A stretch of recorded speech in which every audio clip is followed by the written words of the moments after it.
નમસ્કાર વિદ્યાર્થી મિત્રો, તપોવન ગ્રુપ ઓફ સ્કૂલ આપનું હાર્દિક સ્વાગત કરે છે. મિત્રો, આજે આપણે મોડલ ટેસ્ટના પેપર વિજ્ઞાનના પેપર સેટ 4 ના સેક્શન બી નું સોલ્યુશન જોઈશું.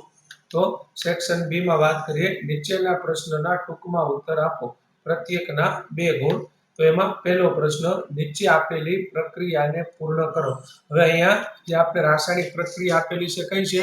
સોડિયમ કાર્બોનેટ પ્લસ HCl એટલે સોડિયમ કાર્બોનેટની હાઇડ્રોક્લોરિક એસિડ સાથેની પ્રક્રિયા આપેલી છે. આ પ્રક્રિયા અહીંયા અધૂરી છે, તો એ અધૂરી પ્રક્રિયાને પૂર્ણ કરવાની છે. હવે પ્રક્રિયામાં આપણે વાત કરીએ કે સોડિયમ કાર્બોનેટ અને હાઇડ્રોક્લોરિક એસિડ છે. તો હાઇડ્રોક્લોરિક એસિડ જે છે એ સામાન્ય રીતે એસિડ કોઈ પણ હોય એ ધાતુના કાર્બોનેટ સાથે પ્રક્રિયા કરી ક્ષાર, પાણી અને કાર્બન ડાયોક્સાઇડ વાયુ જે છે ઉત્પન્ન કરે છે. બીજું, આ પ્રક્રિયાને પૂર્ણ કરવા માટે આપણે સૌથી પહેલા કઈ બાબતોને ધ્યાનમાં રાખવી પડે? તો સૌથી પહેલા આપણે સોડિયમ કાર્બોનેટ અને હાઇડ્રોક્લોરિક એસિડ આ બંને જે છે એના વીજભારની ચર્ચા કરેલી જોઈએ. તો અહીંયા સોડિયમ જે છે, સોડિયમની સંખ્યા કેટલી આપેલી છે? અહીંયા 2. હવે સોડિયમનો વીજભાર જે છે, એક સોડિયમનો પરમાણુ જે છે તેનો વીજભાર કેટલો છે? +1. તો અહીંયા સોડિયમની સંખ્યા 2 છે, એટલા માટે વીજભાર શું આવશે? +2. એવી જ રીતે CO3 જે છે એ CO3 નો વીજભાર કેટલો છે? -2. આગળ HCl ની વાત કરીએ તો HCl માં હાઇડ્રોજનનો વીજભાર આપણે કેટલો લઈશું? +1 અને ક્લોરીનનો વીજભાર -1. હવે અહીંયા તમે જોઈ શકો કે આ ઉપર અહીંયા જે આપણે પ્રક્રિયકો જે છે એ પ્રક્રિયકોની અંદર બંને પ્રક્રિયકોના વીજભારની સંખ્યા સમાન નથી. તો એ વીજભારની સંખ્યા સમાન નથી, તો સૌથી પહેલું સ્ટેપ શું આવશે? આપણે વીજભારની સંખ્યા જે છે એને સમાન કરવી પડે. તો સરખી કરવા માટે જે અણુના વીજભારની સંખ્યા ઓછી હોય એને આપણે વધારે કરીશું.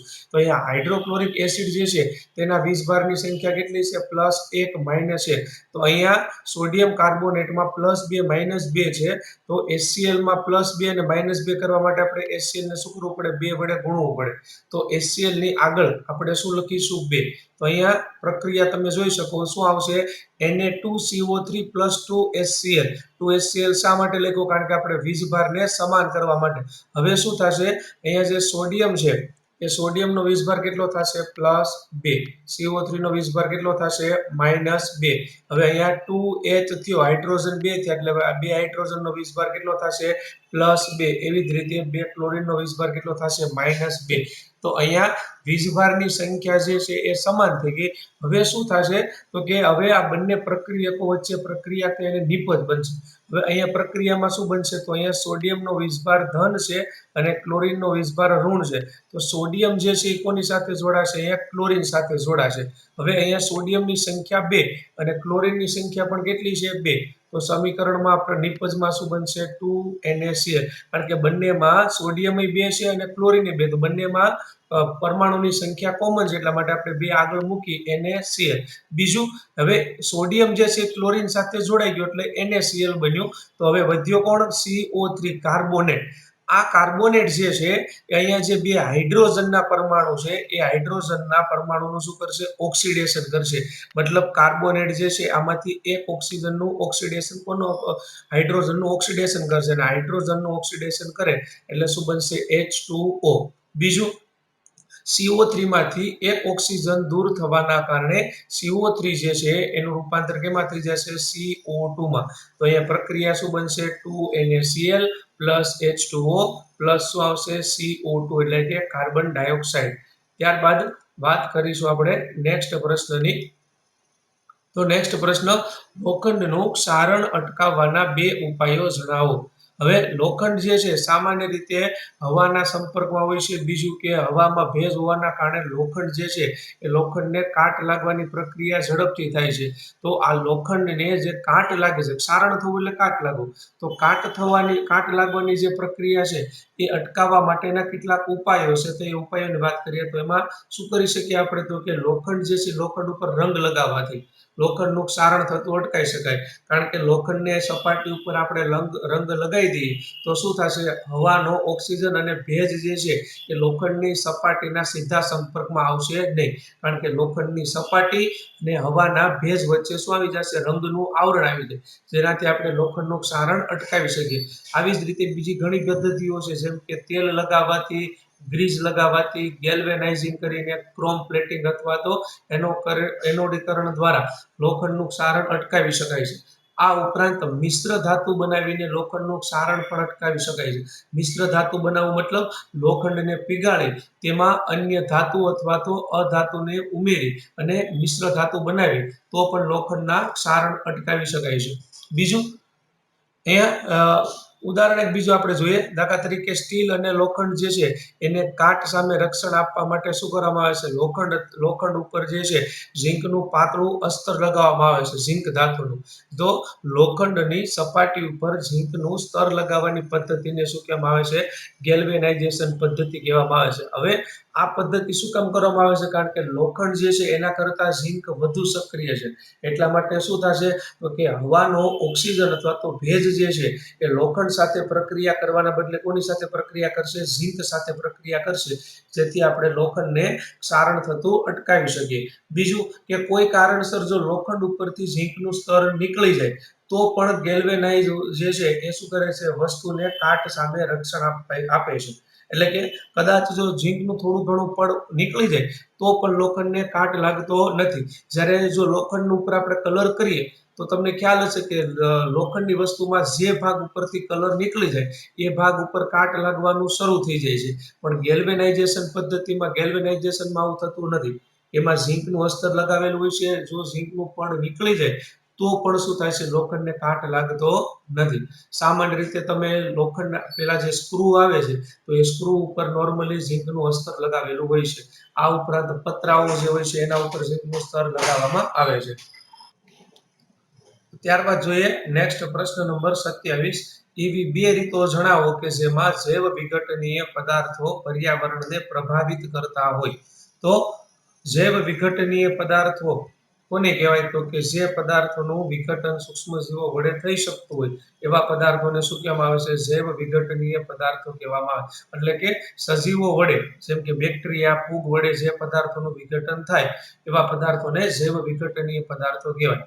તો જૈવ વિઘટનીય પદાર્થો સૂક્ષ્મજીવોની પ્રવૃત્તિ વડે. હવે સૂક્ષ્મજીવો એટલે અહીંયા કોણ આવશે? તો કે ફૂગ આવશે, બેક્ટેરિયા આવશે. આ બધા સૂક્ષ્મજીવો કહેવાય. એ સૂક્ષ્મજીવોની પ્રવૃત્તિ એટલે સૂક્ષ્મજીવો વડે આ જે ફૂગ અને બેક્ટેરિયા જે છે તેના વડે જૈવ વિઘટનીય પદાર્થો વિઘટન પામે છે. અને વિઘટન પામી એનું રૂપાંતર કેમાં થાય છે? સરળ દ્રવ્યોમાં રૂપાંતર થાય છે. અને આ સરળ દ્રવ્યો જે છે પર્યાવરણમાં મુક્ત થાય છે.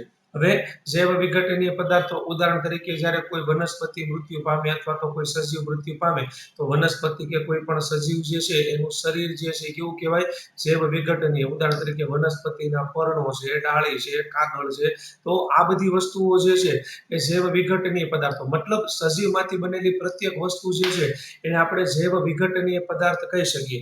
તો આ જૈવ વિઘટનીય પદાર્થો જ્યારે જમીનમાં દટે અથવા તો જમીન ઉપર પડેલા હોય ત્યારે સૂક્ષ્મજીવો શું કરે છે? આ જટિલ જૈવ વિઘટનીય પદાર્થોનું વિઘટન કરે અને એનું સરળ દ્રવ્યોમાં રૂપાંતર કરી અને પર્યાવરણમાં મુક્ત કરે છે. પર્યાવરણ એટલે કે જમીનમાં મુક્ત કરે છે. હવે બીજું કે આ સરળ દ્રવ્યો જે છે અન્ય સજીવોના જીવનને ટકાવવા માટે ઉપયોગી છે. ઉદાહરણ તરીકે કોઈ સજીવ મૃત્યુ પામે તો સૂક્ષ્મ સજીવો જે છે એટલે કે બેક્ટેરિયા જે છે જેને આપણે વિઘટકો કહીએ છીએ, તો વિઘટકો શું કરશે? આ મૃત્યુ પામેલ સજીવના શરીરનું વિઘટન કરશે. અને વિઘટન કરશે ત્યારે તેમાંથી પોષક દ્રવ્યો છૂટા પડશે. આ છૂટા પડેલા પોષક દ્રવ્યો જમીનમાં ભળે છે. અને જમીનમાં ભળવાથી શું થાય છે? જે વનસ્પતિ છે એ વનસ્પતિ આ પોષક દ્રવ્યોનો ફરી પાછો ઉપયોગ કરે. એટલે અહીંયા એવું કીધેલું છે કે સરળ દ્રવ્યો જે છે અન્ય સજીવોના જીવનને ટકાવી રાખવા માટે ઉપયોગમાં આવે છે. તો ખ્યાલ એવો કઈ રીતે? જ્યારે કોઈ સજીવ મૃત્યુ પામે તો વિઘટકો એ સજીવના શરીરનું વિઘટન કરી અને એ પોષક દ્રવ્યોને જમીનમાં ભેળવી દેશે અને વનસ્પતિ મૂળ દ્વારા આ વિઘટન પામેલા દ્રવ્યોનું શોષણ કરે છે અને તેનો ઉપયોગ પોતાનું જીવન ટકાવી રાખવા માટે કરે છે. ત્યારબાદ નેક્સ્ટ, વિઘટન દરમિયાન મુક્ત થતા કેટલાક વાયુઓ જે છે એ શું કરે છે? વાતાવરણને પ્રદૂષિત કરે છે. મતલબ કોઈ પણ સજીવનું જ્યારે કોઈ પણ સજીવના શરીરનું અથવા તો કોઈ પણ અન્ય પદાર્થનું જ્યારે વિઘટન થાય ત્યારે અમુક વાયુઓ જેમ કે કાર્બન ડાયોક્સાઇડ, મિથેન, આવા વાયુઓ જે છે મુક્ત થાય છે, જેનાથી શું થાય છે? પર્યાવરણ પ્રદૂષિત થાય છે. તો આવી રીતે જૈવ વિઘટનીય પદાર્થો પર્યાવરણને બે રીતે અસર કરે છે. જૈવ વિઘટનીય પદાર્થોથી પર્યાવરણને ફાયદો પણ થાય છે અને અમુક ટકા નુકસાન પણ થાય છે. ત્યારબાદ જોઈએ નેક્સ્ટ પ્રશ્ન, મેન્ડેલિફના આવર્ત કોષ્ટકનો ઉપયોગ કરી નીચેના તત્વોના ઓક્સાઇડના સૂત્રના અનુમાન લગાવો. મતલબ મેન્ડેલિફના આવર્ત કોષ્ટકની મદદથી આપણે અહીંયા કેટલાક તત્વોના નામ આપેલા છે, એના ઓક્સાઇડના સૂત્રો બનાવવાના છે. તો કયા કયા તત્વો આપેલા છે? પોટેશિયમ, કાર્બન, એલ્યુમિનિયમ અને સિલિકોન. તો જોઈએ એના કોષ્ટકમાં મતલબ મેન્ડેલિફના આવર્ત કોષ્ટક ઉપરથી આ તત્વોના ઓક્સાઇડ વિશે જોઈએ. તો સૌથી પહેલું તત્વ કયું છે? પોટેશિયમ. હવે પોટેશિયમ જે છે એની સંયોજકતા કેટલી છે? 1. મતલબ કે પોટેશિયમની સંયોજકતા જે છે એ +1 આવશે. +1 શા માટે? કારણ કે પોટેશિયમ તત્વ જે છે તેનો પરમાણુ ક્રમાંક કેટલો થશે? 19. એટલે 19 પરમાણુ ક્રમાંક છે. ઇલેક્ટ્રોન રચના શું આવશે? 2 8 8 1. તો છેલ્લી કક્ષામાં 1 ઇલેક્ટ્રોન છે, તો પોટેશિયમ શું કરશે? 1 ઇલેક્ટ્રોન ગુમાવીને ધન આયન બને, એટલા માટે પોટેશિયમની સંયોજકતા +1 આવશે. હવે બીજું કે પોટેશિયમનો ઓક્સાઇડ ક્યારે બને? જ્યારે પોટેશિયમ સાથે ઓક્સિજન જોડાય ત્યારે. હવે પોટેશિયમ સાથે ઓક્સિજન જોડાય તો ઓક્સિજન તત્વ જે છે એ ઓક્સિજનની સંયોજકતા કેટલી છે? -2. શા માટે -2 છે? કારણ કે ઓક્સિજનનો પરમાણુ ક્રમાંક 8 છે, તો એની ઇલેક્ટ્રોન રચના શું થશે? 2 6. તો અહીંયા ઓક્સિજનનું જે છેલ્લા નંબરની કક્ષા છે, મતલબ બીજી કક્ષા, તેમાં 6 ઇલેક્ટ્રોન છે. હવે ઓક્સિજનનો પરમાણુને નિષ્ક્રિય થવા માટે કેટલા ઇલેક્ટ્રોનની જરૂર પડે? છેલ્લી કક્ષામાં 8 ઇલેક્ટ્રોનની. તો અત્યારે 6 ઇલેક્ટ્રોન છે, તો ઓક્સિજનને 8 ઇલેક્ટ્રોન કરવા માટે હજુ 2 ઇલેક્ટ્રોનની જરૂરિયાત છે. એટલા માટે ઓક્સિજનની સંયોજકતા કેટલી આવશે? -2. કારણ કે ઓક્સિજન 2 ઇલેક્ટ્રોન મેળવવાની વૃત્તિ ધરાવે છે. હવે બીજું, પોટેશિયમ જે છે એ પોટેશિયમની સંયોજકતા કેટલી છે? +1. હવે પોટેશિયમ અને ઓક્સિજન જોડાય ત્યારે પોટેશિયમનો ઓક્સાઇડ બને, પણ અહીંયા બંનેને જોડાવા માટે બંનેના વીજભાર સરખા હોવા જરૂરી છે. જ્યારે અહીંયા પ્રોબ્લેમ શું આવશે? પોટેશિયમ જે છે તેનો વીજભાર કેટલો છે? +1. જ્યારે ઓક્સિજનનો વીજભાર જે છે કેટલો છે? -2. તો બંનેના વીજભારને સરખા કરવા માટે આપણે એક પોટેશિયમના બદલે કેટલા પોટેશિયમ લઈશું? 2. હવે 2 પોટેશિયમના પરમાણુ લો એટલે વીજભાર કેટલો થઈ જશે? +2. મતલબ 2 પોટેશિયમ થઈ અને 2 ઇલેક્ટ્રોન ગુમાવે, એ પોટેશિયમે ગુમાવેલા ઇલેક્ટ્રોન ઓક્સિજન મેળવે, એનાથી શું થશે? પોટેશિયમ ઓક્સાઇડ બનશે. તો પોટેશિયમ ઓક્સાઇડનું અણુસૂત્ર શું આવશે? K2O. બરાબર. આગળ એવી જ રીતે કાર્બનની સંયોજકતા કેટલી થશે? -4 થશે. બીજું તો કાર્બનનો ઓક્સાઇડ શું બનશે? Carbon dioxide. કઈ રીતે? કારણ કે કાર્બનની સંયોજકતા -4 છે, ઓક્સિજનની સંયોજકતા -2 છે. તો આ વખતે પણ તમે જોઈ શકો અહીંયા બંનેના વીજભાર સરખા નથી, કારણ કે કાર્બનનો વીજભાર જે છે એ -4 છે, ઓક્સિજનનો વીજભાર કેટલો છે? -2. તો આ વખતે ઓક્સિજનનો વીજભાર ઓછો છે, તો આપણે ઓક્સિજનની સંખ્યા 1 છે એના બદલે કેટલા લઈશું? 2. 2 ઓક્સિજન લો એટલે શું થશે? O2. તો 2 ઓક્સિજનનો વીજભાર કેટલો થશે? -4. કાર્બનનો -4 અને ઓક્સિજનનો -4, બંને વીજભારની સંખ્યા સરખી થઈ ગઈ એટલે શું બનશે? CO2. તો કાર્બનના ઓક્સાઇડનું અણુસૂત્ર શું આવશે? CO2. એવી જ રીતે નેક્સ્ટ છે એલ્યુમિનિયમ. એલ્યુમિનિયમ જે છે એની સંયોજકતા કેટલી આવશે? +3. કારણ કે એલ્યુમિનિયમ જે છે એ 3 ઇલેક્ટ્રોન ગુમાવવાની વૃત્તિ ધરાવે છે. તો અહીંયા એલ્યુમિનિયમના ઓક્સાઇડનું અણુસૂત્ર શું બનશે? Al2O3. સેમ ટુ સેમ દર વખતની જેમ, કારણ કે અહીંયા એલ્યુમિનિયમની સંયોજકતા 3 છે, તો એલ્યુમિનિયમનો વીજભાર +3, ઓક્સિજનનો કેટલો છે? -2. તો અહીંયા વીજભાર બંનેના અલગ અલગ છે. તો આપણે હવે શું કરશું? ઓક્સિજન 1 છે તો કેટલા લેવાના? 2 ઓક્સિજન લો તો વીજભાર કેટલો થશે? -4. હજુ જો અહીંયા વીજભાર સરખો નથી તો કારણ કે એલ્યુમિનિયમમાં +3 થયો અને 2 ઓક્સિજન લીધા, ઓક્સિજનનો કેટલો થયો? -4. તો આ વખતે હવે વીજભાર કોણ આપણે વધારશું? એલ્યુમિનિયમ 1 છે તો કેટલા લઈશું? 2 એલ્યુમિનિયમ લઈશું તો 1 એલ્યુમિનિયમનો +3, તો 2 એલ્યુમિનિયમના કેટલા થશે? +6. 1 એલ્યુમિનિયમનો +3, તો 2 એલ્યુમિનિયમના થઈને કેટલા થશે? +6. તો અહીંયા આપણે એલ્યુમિનિયમ 2 લીધા, તો 2 એલ્યુમિનિયમનો વીજભાર +6. હવે ઓક્સિજનનો કેટલો છે? -4. તો ઓક્સિજન આપણે 2 ના બદલે કેટલા લઈશું? 3. 3 ઓક્સિજન લઈશું તો 3 ઓક્સિજનનો કેટલો થશે -6. તો જો 2 એલ્યુમિનિયમ અને 3 ઓક્સિજન લઈએ ત્યારે બંનેના વીજભાર સરખા થાય તો આનું સૂત્ર શું બનશે? 2 એલ્યુમિનિયમ 3 ઓક્સિજન એટલે શું બનશે? Al2O3. એવી જ રીતે કાર્બનમાં જેમ સંયોજકતા -4 છે તેમ સિલિકોનની સંયોજકતા -4 છે. તો સિલિકોન સાથે પણ કેટલા ઓક્સિજન જોડાશે? કાર્બનની જેમ 2 ઓક્સિજન જોડાય તો સિલિકોનનો ઓક્સાઇડ શું બનશે? SiO2. ખ્યાલ આવ્યો? તો ત્યારબાદ આગળ જોઈએ આપણે નેક્સ્ટ પ્રશ્ન નંબર 29. અર્ધધાતુ તત્વો એટલે શું? 2 ઉદાહરણ આપો. તો જે તત્વોની વાહકતાનું મૂલ્ય ધાતુ તત્વ કરતા ઓછું હોય પરંતુ અધાતુ તત્વો કરતા વધારે હોય એવા તત્વોને શું કહેવામાં આવે છે? અર્ધધાતુ તત્વો કહે છે. મતલબ વિદ્યુત પ્રવાહનું વહન, ઉષ્માનું વહન ધાતુ કરતા ઓછું અને અધાતુ કરતા વહન વધારે કરતા હોય એવા તત્વોને અર્ધધાતુ તત્વો કહે છે. અર્ધધાતુ તત્વોના ઉદાહરણમાં શું આવશે? સિલિકોન અને જર્મેનિયમ. આ બંને જે છે અર્ધધાતુમાં આવશે. ત્યારબાદ નેક્સ્ટ પ્રશ્ન 30. તરુણા અવસ્થા દરમિયાન છોકરીમાં જોવા મળતા ગૌણ જાતીય લક્ષણો જણાવો. તો જ્યારે છોકરા કે છોકરીઓ તરુણા અવસ્થામાં પ્રવેશે બરોબર ત્યારે તેના શરીરની અંદર કેટલાક લક્ષણો મતલબ એના શરીરમાં કેટલાક ફેરફારો થાય છે. તો એ ફેરફારો વિશે વાત કરીએ. બીજું કે કોઈ પણ છોકરીઓ જે છે તરુણા અવસ્થામાં ક્યારે પહોંચે તો કે 10 વર્ષની ઉંમર પછી છોકરીઓ સામાન્ય રીતે તરુણા અવસ્થામાં પ્રવેશે અને છોકરાઓ જે છે એ 12 થી 13 વર્ષની ઉંમર બાદ તરુણા અવસ્થામાં પ્રવેશે. અને છોકરા અને છોકરીઓમાં જ્યારે તરુણા અવસ્થામાં પ્રવેશે ત્યારે તેના શરીરમાં કેટલાક ફેરફારો થાય છે તેના વિશે જોઈએ. તો ગૌણ જાતીય લક્ષણોમાં ક્યાં ક્યાં ફેરફારો જોવા મળશે? તો એમાં છોકરીઓમાં અંડપિંડ જે છે એ માદા જાતીય અંતઃસ્ત્રાવનો સ્ત્રાવ કરે છે. ત્યારબાદ અંડપિંડ અંડકોષ મુક્ત કરવાનું શરૂ કરે છે. ત્યારબાદ પ્રજનન અંગોનો વિકાસ થાય છે અને સ્તન ગ્રંથિઓનો વિકાસ થાય છે. તેના કદમાં વધારો થાય છે અને સ્તન ગ્રંથિની ત્વચાનો રંગ ઘેરો બને છે. આ ઉપરાંત રજોસ્ત્રાવના કારણે માસિક ચક્ર જે છે શરૂ થાય છે. તો આટલા ફેરફારો જે છે એ છોકરીઓમાં તરુણા અવસ્થા દરમિયાન જોવા મળે છે. ત્યારબાદ નેક્સ્ટ પ્રશ્ન ઉપાર્જિત લક્ષણો એટલે શું? 2 ઉદાહરણ આપો. તો ઉપાર્જિત લક્ષણો કોને કહેવાય? તો સજીવોના જે લક્ષણો પર્યાવરણ સાથેની આંતરક્રિયાથી વિકસાવાયા હોય એટલે કે જે લક્ષણો આનુવંશિક નથી હોતા એવા લક્ષણોને શું કહેવામાં આવે છે? ઉપાર્જિત લક્ષણો કહે છે.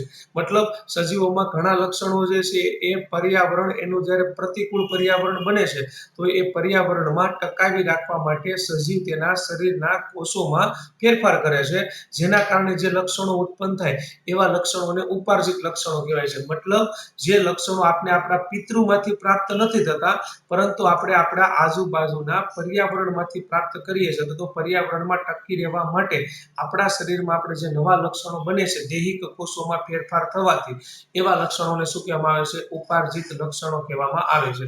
ઉપાર્જિત લક્ષણોના ઉદાહરણમાં દાખલા તરીકે ભમરાઓની કોઈ એક વસ્તીનો સમૂહ છે. હવે આ વસ્તીના સમૂહમાં ધારો કે એને ખોરાક પૂરતો મળતો નથી એટલે કે ખોરાક કે પોષણના અભાવના કારણે ભમરાના શરીરના જૈવ ભારમાં ઘટાડો થાય છે. મતલબ ભમરાના શરીરમાં દળમાં શું થાય છે? ઘટાડો થાય છે. એના શરીરમાં ઘટાડો થાય છે. બીજું તો અહીંયા પોષણના અભાવના કારણે ઓછા જૈવ ભારવાળા ભમરાનું લક્ષણ આગળની સંતતિમાં વારસાગત કે આનુવંશિક થતું નથી. મતલબ ભમરાના વસ્તીના સમૂહમાં ખોરાક ન મળવાના કારણે ભમરાઓના શરીરના કદમાં ઘટાડો થાય છે એટલે કે એનું વજન ઘટી જાય છે. તો એ ઓછું જૈવ ભારવાળા જે ભમરા છે એની આગળની પેઢીના ભમરાઓ જે છે એનું શરીર પણ ઓછું જૈવ ભારવાળું હશે એવું કહી શકાય નહીં. કારણ કે આગળની પેઢીમાંથી જો પૂરતા પ્રમાણમાં ખોરાક પ્રાપ્ત થશે તો આગળની પેઢીના જે ભમરાઓ છે એનું શરીર જે છે એ વ્યવસ્થિત બનશે.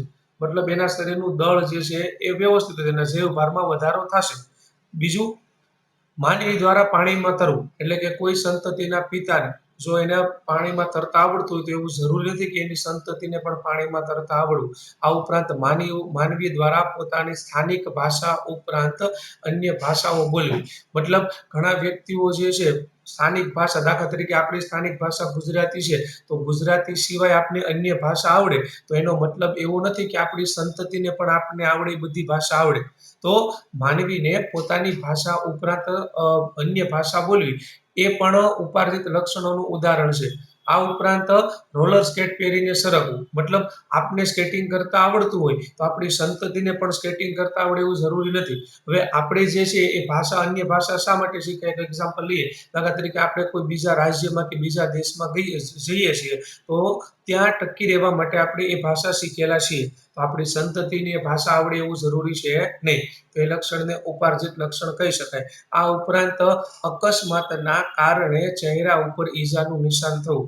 હવે પિતૃને અથવા તો આપણા પિતાને અકસ્માતના લીધે ચહેરા ઉપર કે શરીરના કોઈ પણ ભાગ ઉપર કોઈ ઈજાનું નિશાન હોય તો એ નિશાન આપણા શરીર પર પણ આવે એવું જરૂરી નથી. મતલબ આ બધા લક્ષણો ઉપાર્જિત લક્ષણો છે. ઉપાર્જિત લક્ષણો જે તે પેઢી પૂરતા સીમિત રહે છે, આગળની પેઢીમાં વારસાગમન પામતા નથી. તો આવા લક્ષણો કે જે લક્ષણો આગળની પેઢીમાં જતા નથી એ લક્ષણોને શું કહેવામાં આવે છે? ઉપાર્જિત લક્ષણો. ત્યારબાદ જોઈએ આપણે નેક્સ્ટ પ્રશ્ન, અવરોધોના સમાંતર જોડાણની લાક્ષણિકતાઓ જણાવો. હવે અવરોધો જે છે એ સમાંતર જોડેલા ક્યારે કહેવાય? તો કે જ્યારે એક કરતા વધારે અવરોધોને, દાખલા તરીકે આપણે અહીંયા એક કરતા વધારે અવરોધો એટલે કે 3 અવરોધો લઈએ છીએ તો એક કરતા વધારે અવરોધોને એક તરફના સામાન્ય બિંદુ સાથે, એક તરફના છેડા એક સામાન્ય બિંદુ સાથે, દાખલા તરીકે આપણે અહીંયા 3 અવરોધો લઈએ છીએ તો એ 3 અવરોધોના એક તરફનો છેડો જે રહ્યો જો અહીંયા એક સામાન્ય બિંદુ સાથે, એવી જ રીતે બીજી તરફનો જે છેડો છે એને બીજા સામાન્ય બિંદુ સાથે, એટલે એક તરફનો છેડો એવી રીતે આ બીજી તરફનો છેડો તો એને બીજા સામાન્ય બિંદુ સાથે. દાખલા તરીકે અહીંયા આપણે આ બધા છેડાઓને જોડી દીધા, એને x નામ આપીએ, બીજી તરફ જે બધા છેડાઓને જોડે એને y નામ આપીએ. તો એક તરફના છેડાઓ એક બિંદુ સાથે, બીજી તરફના છેડાઓ બીજા બિંદુ સાથે જોડેલા હોય તો આવા જોડાણને શું કહેવામાં આવે છે? સમાંતર જોડાણમાં અવરોધો જોડેલા છે એમ કહી શકાય. તો અહીંયા આપણે એક કરતા વધારે એટલે કેટલા અવરોધો લીધેલા છે? ટોટલ 3 અવરોધો જે છે લીધેલા છે. એને આપણે કઈ રીતે જોડેલા છે? સમાંતર જોડેલા છે. અને આ દરેક અવરોધોને આપણે પરિપથમાં બેટરી સાથે અહીંયા જોડી દઈએ. હવે આગળ તો લાક્ષણિકતાઓ શું શું છે એ જોઈએ. તો સમાંતર જોડાણમાં દરેક અવરોધના બે છેડા વચ્ચેના વિદ્યુત સ્થિતિમાનનો તફાવત સમાન હોય છે. મતલબ અહીંયા આપણે 3 અવરોધો જે જોડેલા છે R1, R2, R3. પેલા એ ખ્યાલ આવી ગયો કે 3 અવરોધોને સમાંતર ક્યારે કહેવાય? જ્યારે બે કરતા વધારે અવરોધોના એક તરફના છેડાને એક બિંદુ સાથે, એવી રીતે બીજી તરફના છેડાને અહીંયા બીજા બિંદુ સાથે જોડેલા હોય સામાન્ય બિંદુ સાથે, તો એ અવરોધોના જોડાણને કેવું કહેવામાં આવે છે? સમાંતર જોડાણ. બીજું કે સમાંતર જોડાણમાં દરેક અવરોધના બે છેડા વચ્ચેના વિદ્યુત સ્થિતિમાનનો તફાવત સમાન હોય છે. મતલબ કે આપણે અહીંયા બેટરીમાં જેટલો વોલ્ટેજ લાગુ પાડેલો આ ત્રણેય અવરોધો વચ્ચે આપણે ધારી લો કે એમ કહીએ કે અહીંયા 220 વોલ્ટેજ લાગુ પાડેલો છે તો ત્રણેય અવરોધો ઉપરના વોલ્ટેજ કેટલો હશે? 220. એટલે એવું કીધું કે સમાંતર જોડાણમાં જોડેલા દરેક અવરોધના બે છેડા વચ્ચેના વિદ્યુત સ્થિતિમાનનો તફાવત સમાન હશે. મતલબ R1 ઉપર વોલ્ટેજ 220 થાય, R2 ઉપર 220 થશે અને R3 ઉપર પણ કેટલો થશે? 220. અને આ વોલ્ટેજ કોના બરાબર હોય છે? ત્રણેય અવરોધો ઉપરનો. તો કે સંયોજનોને લાગુ પાડેલા વિદ્યુત સ્થિતિમાનના તફાવત એટલો. એટલે કે અહીંયા જો આપણે આ 3 સંયોજનો એટલે અવરોધો, તો ત્રણેય અવરોધોને આપણે કેટલો વોલ્ટેજ લાગુ પાડેલો છે? કુલ 220. તો આપણે બેટરીનો કુલ વોલ્ટેજ જેટલો અવરોધોને આપીએ એટલો વોલ્ટેજ ત્રણેય અવરોધો ઉપર જોવા મળે. બીજું કે સમાંતર જોડાણના દરેક અવરોધમાંથી પસાર થતા વિદ્યુત પ્રવાહનો સરવાળો પરિપથના કુલ વિદ્યુત પ્રવાહ જેટલો મળે. હવે જો બેટરીમાંથી અહીંયાથી જે વિદ્યુત પ્રવાહ પસાર થાય છે એ વિદ્યુત પ્રવાહ અહીંયા x બિંદુ આગળ, મતલબ અહીંયા વિદ્યુત પ્રવાહના શું થાય છે? 3 ભાગ પડે છે. બરાબર? એ 3 ભાગ કયા કયા આવશે? I1, I2 અને I3. વિદ્યુત પ્રવાહના કેટલા ભાગ પડશે? ટોટલ 3. I1, I2 અને I3. તો સમાંતર જોડાણના દરેક અવરોધમાંથી પસાર થતા વિદ્યુત પ્રવાહનો સરવાળો, મતલબ આ ત્રણેય અવરોધમાંથી પસાર થતા વિદ્યુત પ્રવાહનો જો સરવાળો કરવામાં આવે તો એ સરવાળો પરિપથના કુલ વિદ્યુત પ્રવાહ જેટલો હોય. મતલબ બેટરીમાંથી જેટલો વિદ્યુત પ્રવાહ નીકળે છે એના કુલ ભાગ પડે. એટલે ઉદાહરણ તરીકે આપણે એમ કહીએ કે પરિપથમાં ધારી લો કે 10 એમ્પિયર પાવર પસાર થાય છે, મતલબ 10 એમ્પિયર વિદ્યુત પ્રવાહ પસાર થાય તો R1 અને R2 જે રહ્યા એના 10 એમ્પિયરના 3 ભાગ પડે. ઉદાહરણ તરીકે આપણે એમ કહીએ કે પેલો R1 જે છે એમાંથી 5 એમ્પિયર વિદ્યુત પ્રવાહ જાય છે, R2 માંથી 4 એમ્પિયર જાય છે અને R3 માંથી 1 એમ્પિયર જાય છે. તો જો R1, R2 અને R3 આ ત્રણેય અવરોધમાંથી પસાર થતા વિદ્યુત પ્રવાહનો સરવાળો કરો, 5, 4, 1 કેટલા થયા? 10. એ કોના બરાબર થયા? પરિપથમાં વહેતા કુલ વિદ્યુત પ્રવાહ જેટલો થાય. આગળ સમાંતર જોડાણના સમતુલ્ય અવરોધનો વ્યસ્ત, મતલબ સમાંતર જોડાણમાં કેવું હોય છે કે આ 3 અવરોધોના બદલે એક અવરોધ તમે જોડો તો એને શું કહેવામાં આવે છે? સમતુલ્ય અવરોધ. હવે સમાંતર જોડાણમાં સમતુલ્ય અવરોધનો વ્યસ્ત, મતલબ આપણે સમતુલ્ય અવરોધ R નથી મળતો, પણ શું મળે છે? R નો વ્યસ્ત 1/R. તો સમાંતર જોડાણના સમતુલ્ય અવરોધનો વ્યસ્ત એ દરેક અવરોધોના વ્યસ્તના સરવાળા બરાબર હોય છે. મતલબ આ 3 અવરોધો છે તો ત્રણેય અવરોધોના વ્યસ્ત મૂલ્યનો સરવાળો કરો એટલે તમને શું મળે છે? સમતુલ્ય અવરોધ R નો વ્યસ્ત મળે. તો 1/R કોના બરાબર હોય છે? 1/R1 plus 1/R2 plus 1/R3.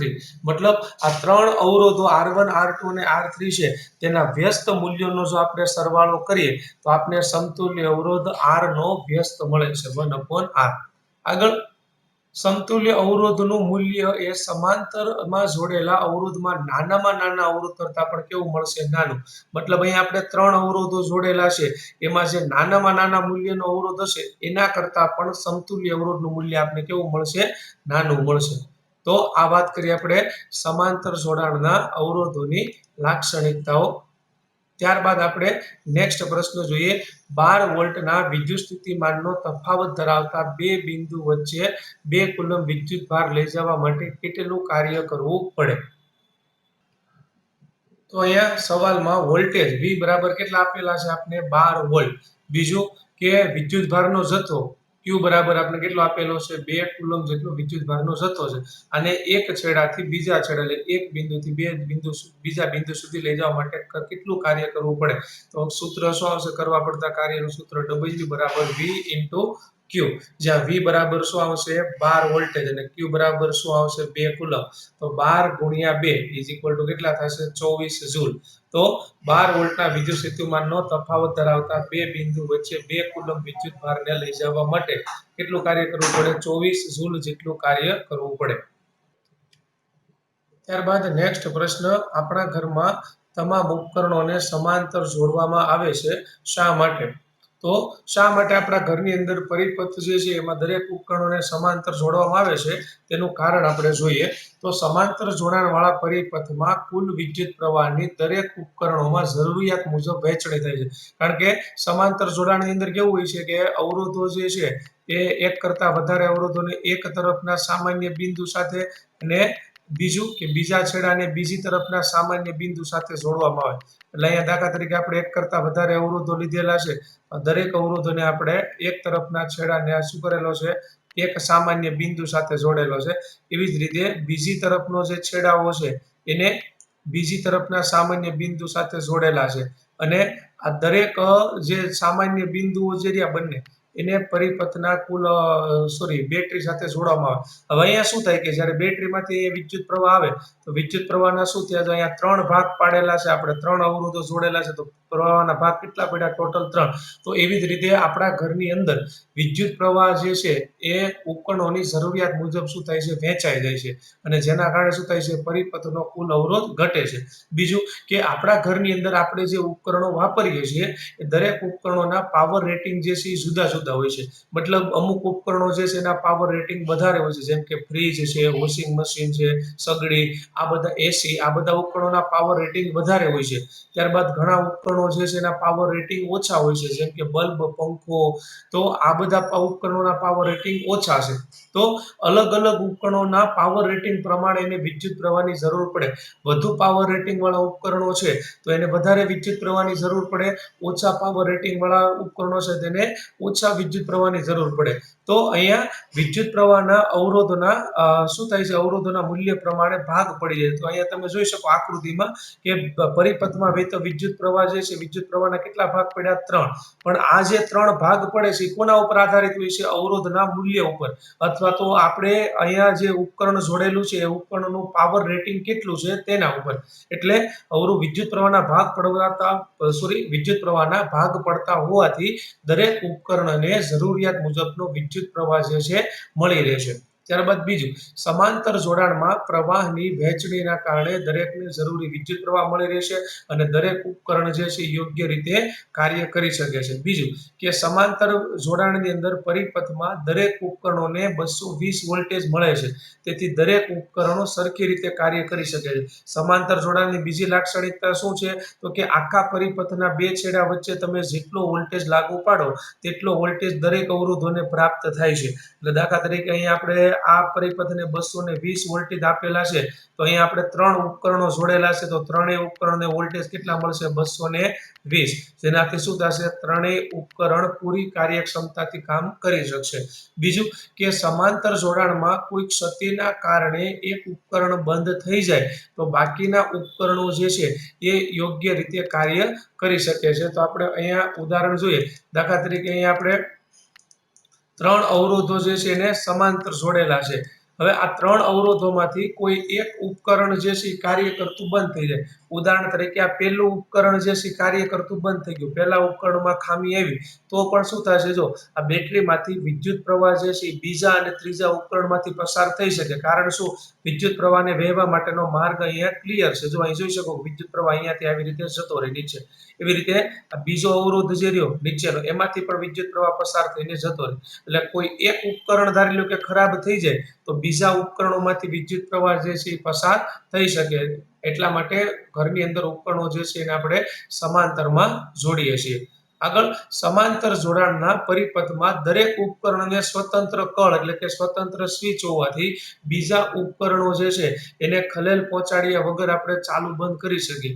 એ તમે જોયું છે કે આપણા ઘરની અંદર આપણે જેટલા પણ ઉપકરણો વાપરીએ છીએ એ દરેક ઉપકરણોને આપણે અલગ સ્વિચ આપેલી છે, જેનાથી આપણે જે ઉપકરણને ચાલુ રાખવું હોય તેને ચાલુ રાખી શકીએ અને અન્ય ઉપકરણો જે છે એને બંધ રાખી શકાય. તો આ વાત થઈ આપણે સમાંતર જોડાણની. ત્યારબાદ નેક્સ્ટ પ્રશ્ન, કુદરતી સંસાધનો એટલે શું? તેનું સપોષિત એટલે કે ટકાઉ પ્રબંધન કેવી રીતે કરી શકાય? તો કુદરતી સંસાધનો એ સંસાધનો છે કે જે પર્યાવરણની અંદર કુદરતી મૂળ અવસ્થામાં જોવા મળે છે. બીજું કે દાખલા તરીકે કુદરતી સંસાધનોના ઉદાહરણની વાત કરીએ તો જમીન, હવા, પાણી, જંગલો, વન્યજીવ, કોલસો, પેટ્રોલિયમ આ બધા જે છે એ કુદરતી સંસાધનો એટલે કે કુદરતી સંપત્તિના ઉદાહરણ છે. આ ઉપરાંત નૈસર્ગિક સ્ત્રોતોનું ટકાઉ પ્રબંધન કરવા માટે આપણે નૈસર્ગિક સ્ત્રોતોનો ઉપયોગ એવી રીતે કરવો જોઈએ કે જેથી તમામ સ્ત્રોતોનું સુપોષણ થઈ શકે અને આપણા પર્યાવરણનું રક્ષણ થાય.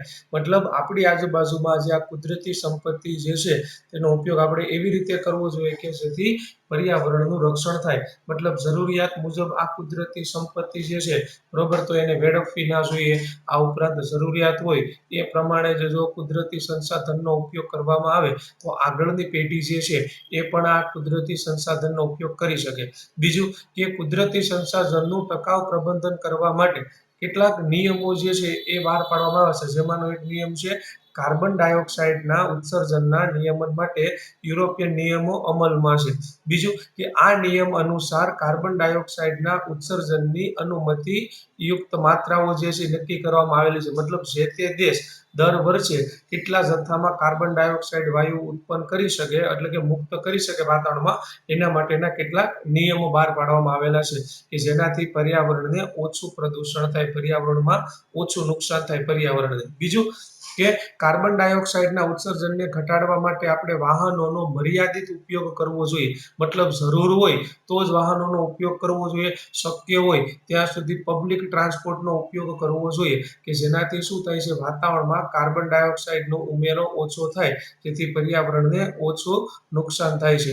બીજું કે નિયમો અનુસારના વાહનોનો જ ઉપયોગ કરવો જોઈએ. હવે કયા નિયમો? દાખલા તરીકે અમુક મહિના પછી વાહનોના એન્જિનનું ચેકિંગ કરાવી, આ ઉપરાંત પીયુસી કઢાવવું જોઈએ. વાહનોનું નિયમિત પીયુસી કઢાવવાથી શું થાય કે આપણા વાહનોનું એન્જિન બરોબર ચાલે છે કે નહીં ખબર પડે.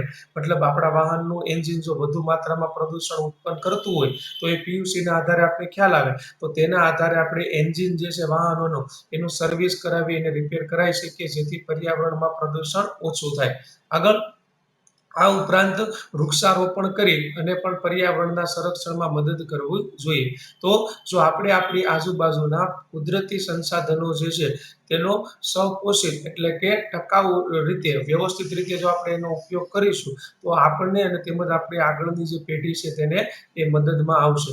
ત્યારબાદ નેક્સ્ટ પ્રશ્ન નંબર 36, જંગલોનું સંરક્ષણ શા માટે જરૂરી છે? એટલે કે જંગલોનું રક્ષણ કરવું શા માટે જરૂરી છે? તો એમાં પહેલું શું આવશે? વિવિધ ઉદ્યોગો માટે જરૂરી કાચો માલ અથવા તો પદાર્થ મેળવવા માટે. જેમ કે કાગળ ઉદ્યોગ છે, તો કાગળ ઉદ્યોગમાં કાગળ બનાવવા માટે લાકડું જે છે એ લાકડું જંગલમાંથી પ્રાપ્ત થાય છે. આ ઉપરાંત ફળ, શાકભાજી, ઘાસચારો વગેરે મેળવવા માટે પણ જંગલોનું સંરક્ષણ કરવું જરૂરી છે. કારણ કે ફળ, ફૂલ, શાકભાજી, ઘાસચારો આ બધું આપણે જંગલમાંથી પ્રાપ્ત થાય છે. એટલા માટે જંગલોનું રક્ષણ કરવું જરૂરી છે. આ ઉપરાંત જંગલમાંથી આપણે ઔષધો, મરી મસાલા, ગુંદર, રેઝિન, કાથો આ બધી વસ્તુઓ જે છે એ પ્રાપ્ત થાય છે. બીજું કે પ્રાણીઓને કુદરતી વસવાટ સ્થાન પૂરું પાડવા માટે પણ જંગલોનું સંરક્ષણ જરૂરી છે. બીજું કે જંગલોમાં વૃક્ષોની સંખ્યા વધારે હોય છે, જેથી જંગલોના લીધે જમીનનું ધોવાણ અટકાવવા માટે અને તેની ફળદ્રુપતા જાળવવા માટે જંગલનું સંરક્ષણ જરૂરી છે. આ ઉપરાંત આર્થિક અને સામાજિક વિકાસના સ્ત્રોતો મેળવવા માટે, મતલબ આર્થિક રીતે અને સામાજિક રીતે વિકાસ જંગલોનું સંરક્ષણ થાય તો થઈ શકે. કઈ રીતે?